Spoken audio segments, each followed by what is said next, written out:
What is going on, everyone? My name's Boit, and I'm back with some more Age of Mythology, the Titans action spawning in the bottom of the map in the red color, playing as Poseidon, the king of Poseidon, a lot of people say. Does he need an introduction? Probably not, but his name is Matreiuss. His opponent today, in the blue color, playing as Oranos, also possibly one of the strongest players to ever play the game. His name is Kimo. The map is Alfheim, and this is the losers finals. Just wrap that in your head, how that works. Losers finals. It's a double elimination tournament of the Meta Plays tournament.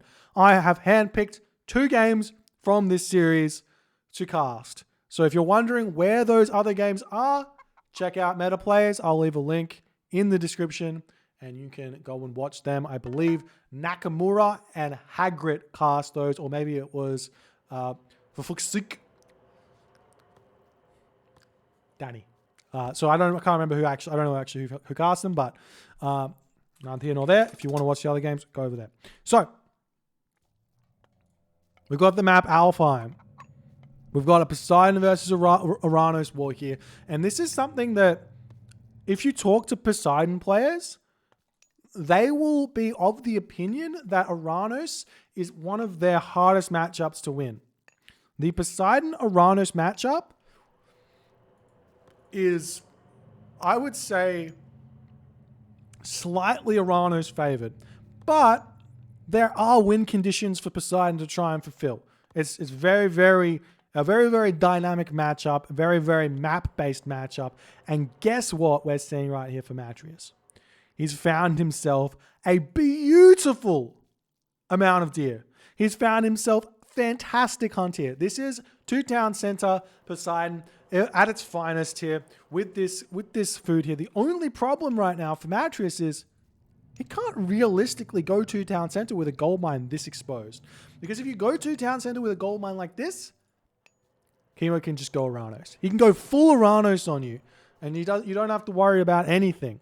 You just go, well, hi, I'm going to just sit here. I'm going to sit here. I'm going to put sky passages everywhere, and you are not getting gold in this game. So, Matreiuss gets dealt what is arguably a bonkers map, but he can't use it how you would want to use it. So we'll see what he's going to try instead. And if he does go for the town center and Kimo doesn't realize that he can just go full Oranos here, I will question what mental state Kimo was in when this game was played. So, moving onwards and upwards here in this game. 1 town center Oranos versus 1 town center Poseidon is still a relatively equal matchup. It's still close. It's still probably slightly Oranos favored, but anything can happen at this level. The amount that God matchups matter at this level, up and down, very, very dynamic at the very least. We've got relics on the map. We have the Pandora's box, negative 25% myth unit train time. We've got the scales of Catoblopas, negative 20% myth unit crush vulnerability. We've got the Trios bow, plus 2 archer and ballista and Caraballister range. And there should be one more. There it is. We have the Cathara of Apollo. That there is a huge relic for the Atlantean player. It's also good, obviously, for the Poseidon player, especially in combination with Divine Blood. But for the Atlantean player, it's huge because you combine this with Hero Citizen. I'm pretty sure Hero Citizen moved faster as well. You get a speed buff. Plus the Cathara of Apollo. Those Hero Citizen shoot around the map and are so good at putting things up like sky passages, like fortresses, all the good stuff. So we'll see how it's all going to go. We've got walls getting set up everywhere for Matreiuss, and this indicates to me Matreiuss is going for the town center. He doesn't care. He doesn't care about how bad this gold mine is. He is going to be attempting to hold this gold mine very bare minimally. He's going to have a ceasefire that he will have to use in the classical age. And Kimo here, He's upped. He's getting his military barracks up, placed in a bit of a precarious position here, trying to shank back at this point as the citizen going to move over here, hopefully be in range of the town center there as this citizen moves back over onto the wood. And it's just out of range. It doesn't matter. Just lose a little bit of HP. Move back. Completely fine. A little bit of abuse here from Matreiuss here. Very, very nice. As we do see the Oracle over here going to be getting dealt with. The town center going up for Matreiuss. Going to jump onto these deer here and do his best to continue production. We don't see any military buildings here. Double wall. This is what makes Matreiuss better than everyone else. This is why he's so good. He's like, look, I know my gold mine's bad, but what if I just put 1 million walls here? Like, why not? I don't have to build units. I can just build walls. And what can Kimo realistically do about it? He's going to get this Murmillo out. It looks like Kimo is actually just going to probably just get a second town center here. He goes 1 barracks straight in onto those Hero Murmillo, and we're getting walls just get thrown up everywhere.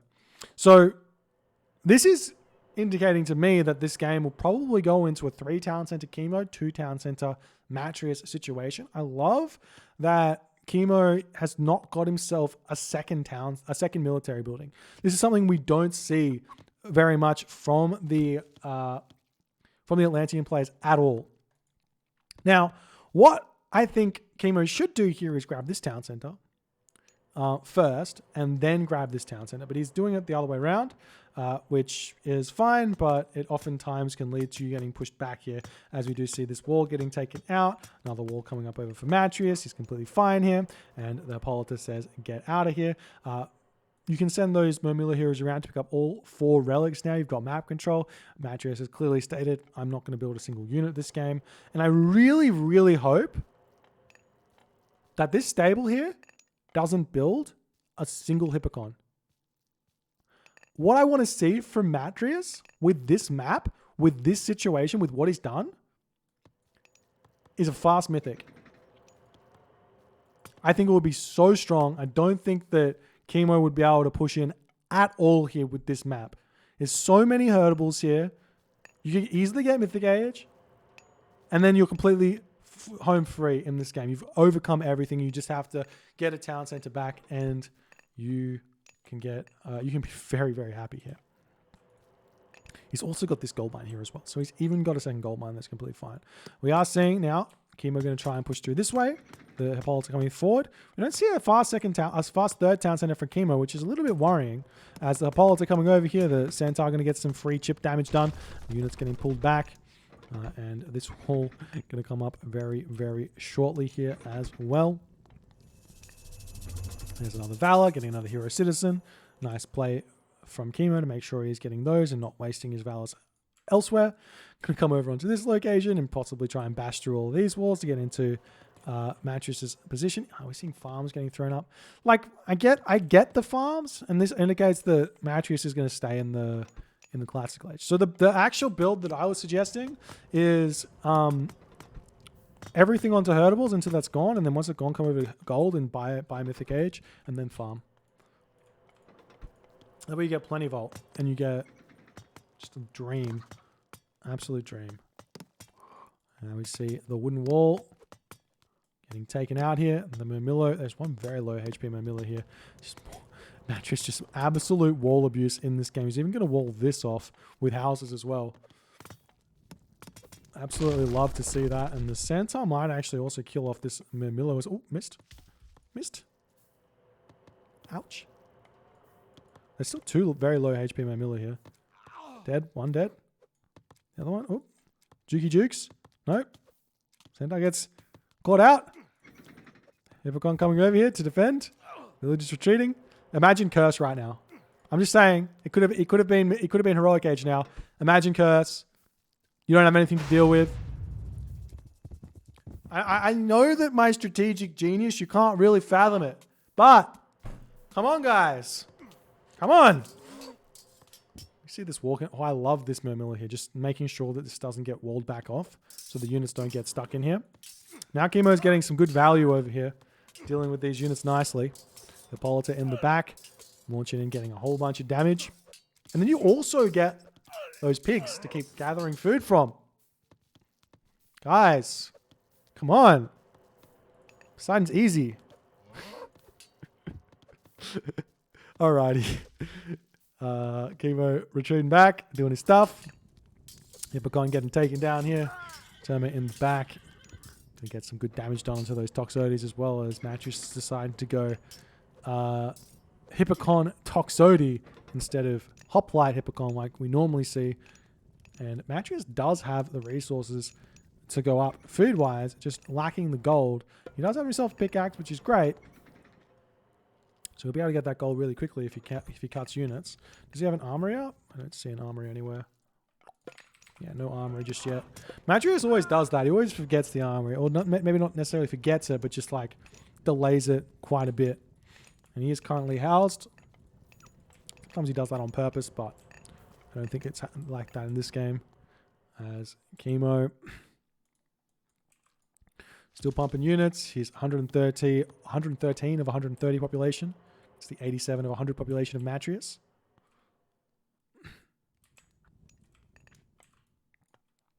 We'll be seeing the Murmillo coming in onto this position. The Hippocon of Matreiuss just get allowed to get through, and the wall gets denied as Kimo can yet again visit Matreiuss's base, but we see the buildings getting thrown up here for Matreiuss, not allowing Kimo through, but I mean, he's going to try and take them down maybe. No, he doesn't want to.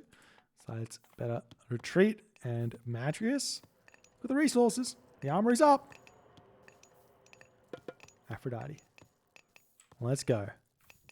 Let's go, Aphrodite. So, what's Kimo's plan here? Obviously, Kimo's plan, get Mythic Age himself. The easiest way to deny Mythic Age of an Oranos player is to get Mythic Age yourself. And at this point, with Matreiuss' economy here, it's going to probably be possible for him to hold. He doesn't need to go up to 130 population in the army. He really doesn't. He's got Curse. He's going to have a free Nemean Lion. He's going to have those heroes, which are very, very strong at defending. We see the gold mine's finished over here, so he can move up onto this gold mine now. Got some military academies coming down. Hyperion is the god of choice here for Kimo. Kimo is clearly going to be trying to get to the Mythic Age here. There's no real room for a Heroic Age timing push here from Kimo. He's gone full units, so he's got no room for destroyers here. So we'll see what's going to happen as the army of Matreiuss continues to grow. He is choosing to build more units. Matreiuss does love staying in the Heroic Age, which may be an interesting choice, but maybe not a good choice. As we are seeing some forward military barracks here. Unfortunately, the Hippocons have such low line of sight, they will not spot that there. And there is the Nemean Lion. The Hyperion is going to come through, and we will be seeing a fortress getting thrown up here for Matreiuss. So he's playing incredibly defensive here. Very, very terrified of what could potentially happen. And this actually might get denied by the Terma. The Terma do a lot of damage to buildings. He's going after the wall, though. And this fortress will get up. And we might see a chaos here. You've got to send that Nemean Lion to raid. You can't leave it in the base once you see Hyperion, because you don't want to deal with that. Still starting to see those raids. Sata coming through. Kimo with lots of resources in the bank. We see the market coming up. How is his comic upgrades looking? He's got Bowsaw. No shaft mine. Kimo with not very much gold in the bank. I'm surprised, actually, to be honest, that we didn't see Thea in this game. He's probably going to go late. Or maybe not late, but probably could help. As you see this Nemean Lion just hanging out here for the time being. Pushing these units back. Still no Curse getting thrown down. I would love to see Curse when the units don't have upgrades, like right now. When it's just like no upgrades on the Murmillo, no upgrades on the Terma.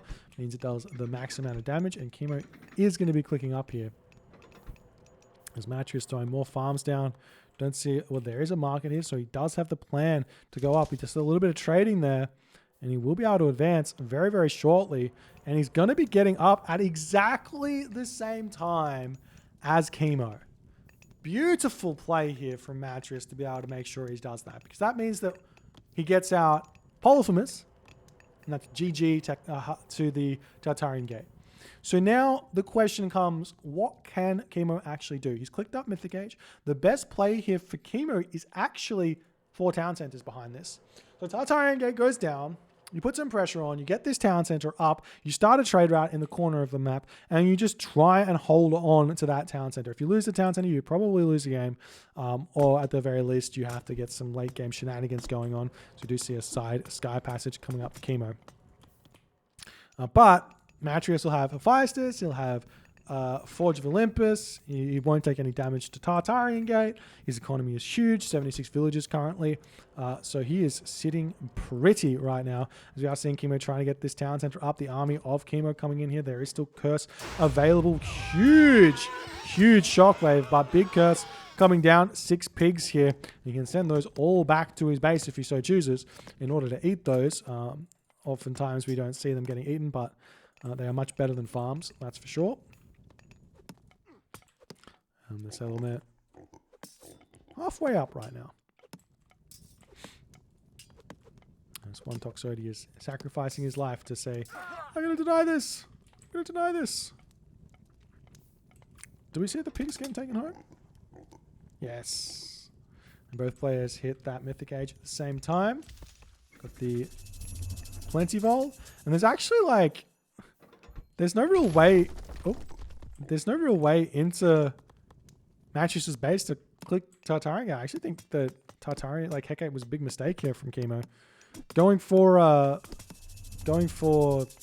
Hecate Gigantes might have been the play, but then you also miss out on Lampades to deal with those Colossus. So it's very, very tough.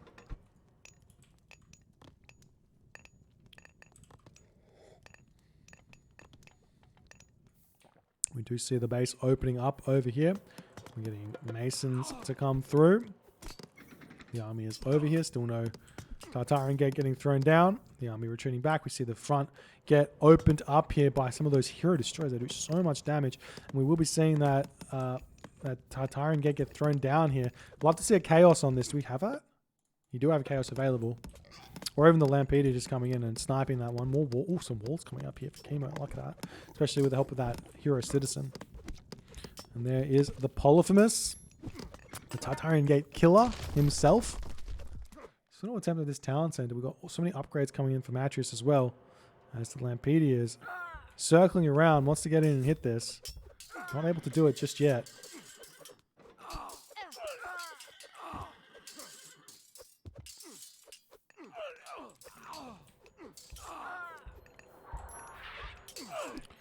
There's that third town center as the villagers are sneaking forward. Matreiuss and his sneaky villagers. Name a more iconic duo. Is he going to put some stables up over here? Stables up over here? Who knows? Kimo's got a very, very... Ooh, Lampede died? Colossus is just staying in the back and Matreiuss is taking his time here. Seeing what he can do. Bronze weapons, bronze mail, bronze shields. Carpenter's coming through for Kimo. And Kimo needs to just get rid of these Terma here. He's kind of sacking them to replace them with something a little bit better. You can see he's just let them all die and then pulled back. Nice play. There's the Chaos there. Hitting the Colossus, hitting everything else. Still no Tartarian Gate getting thrown down as this location over here is getting targeted down. Got champion infantry for Kimo. Burning Pitch, irrigation coming through for Matreiuss. As this game is continuing to be a bit of a boom off, but Matreiuss is sneaking around this side of the map with these buildings, and he might be able to come in and take this town center down at some point. We'll see how that's going to go as Matreiuss wandering forward here, going to try and kill off Kimo's town center as best as he possibly can. He's got the Polyphemus. It's going to do a whole bunch of damage. Kimo currently out of position over here. He does have sky passages, so he can move very quickly back over here. As he does bring some Arcus, and they do immediately pop out, coming up here to take down the Polyphemus. And nice retreat here from Matreiuss. Down center going up for Kimo. And essentially what Matreiuss needs is less of these units here and more of these units. Champion Toxotes is actually useless. You can just build Heliopoli and they don't cost any upgrades. They just immediately are better than Champion Toxotes. But we do see Burning Pitch. Burning Pitch doesn't really do anything for the Heliopoli except gives them burning projectiles, which looks cool, but doesn't do anything. There's that Tartarian get killed as the Polyphemus did get picked off. It's actually smart there for Kimo to hold that for as long as possible. So he's going to get a little bit of value out of this. I'm sure Polyphemus is queued up somewhere. We see Theseus getting queued over here. There's the Polyphemus coming in. Easily going to take this down. We've got Architects already for Kimo. So it's 3,250 HP on the Tartarian gate. And now we see the Fire Siphon rolling in here. Going to try and take down the fortress and everything else behind it.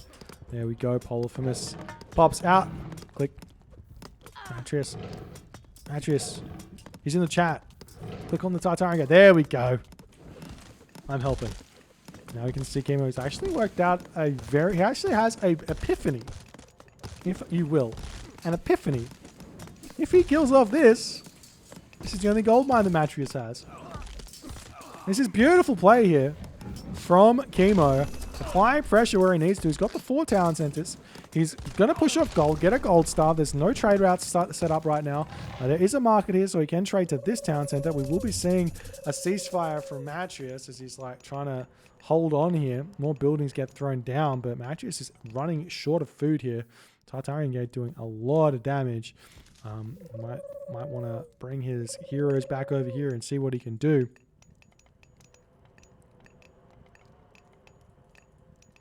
So we do see Hand of Talos and Flood Control coming through for Matreiuss. And Kimo's cheeky.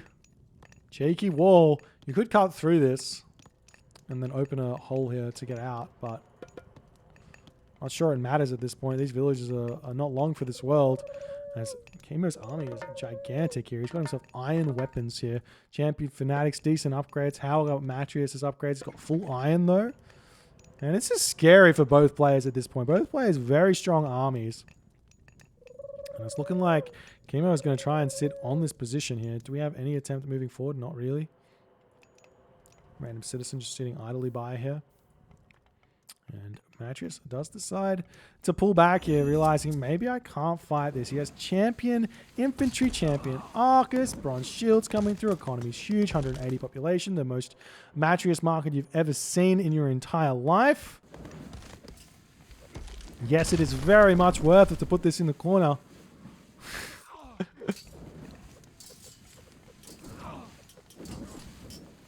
Now Polyphemus tanking a whole bunch of damage here as the units of Matreiuss do completely outclass Kimo's units here. And it's going to be a lot like hitting your head into a brick wall here as the palace is going to attempt to come up. The Heliopolis sitting back, not doing all too much. More Arcus coming in here to take down these hoplites. Champion hoplites coming in now. I love this army comp from Matreiuss. Hoplite Toxotes with Poseidon. You never thought it would be good. Now the Heliopolis going to go after this palace and try and take it down. We do have a round. The Polyphemus run here. Kimo not paying attention. Obviously, you do have to pick it off. That's a lot of population investment to take that Polyphemus down. That's going to allow Matreiuss a big push here as these units of Kimo, even with 40 more population, just simply getting outclassed here. He almost has full iron, which is the best he can hope for. Generally speaking, you've got to get some destroyers out if your opponent's got Toxotes to tank those up. If you don't have Toxotes, you can just go like pure infantry until you see Pass Burst. You are seeing some sentry towers going in. The Fire Siphon are actually a decent try against those Heliopoli as well. They do some good damage. You see a shockwave onto that one there. I think Kimo was trying to shockwave that Heliopoli closer to him so he could take it down. But maybe a bit of a misclick. Do we see any attempt at moving this way? Not just yet. This stone wall and the Heliopoli are having a staring competition as it does end up getting taken down. Another Heliopoli coming out as there's potential to try and take this town center down. Matreiuss does have access to Divine Blood here, which he does have. So he can move in and get some very quick, I think, fortresses up, but we do have Kimo already over here with a couple of units, and he is holding this position. And maybe Kimo realizes if he can hold this position, this is the only gold mine that Matreiuss has. You have Matreiuss starting a trade route over here, but it's a bit dangerous.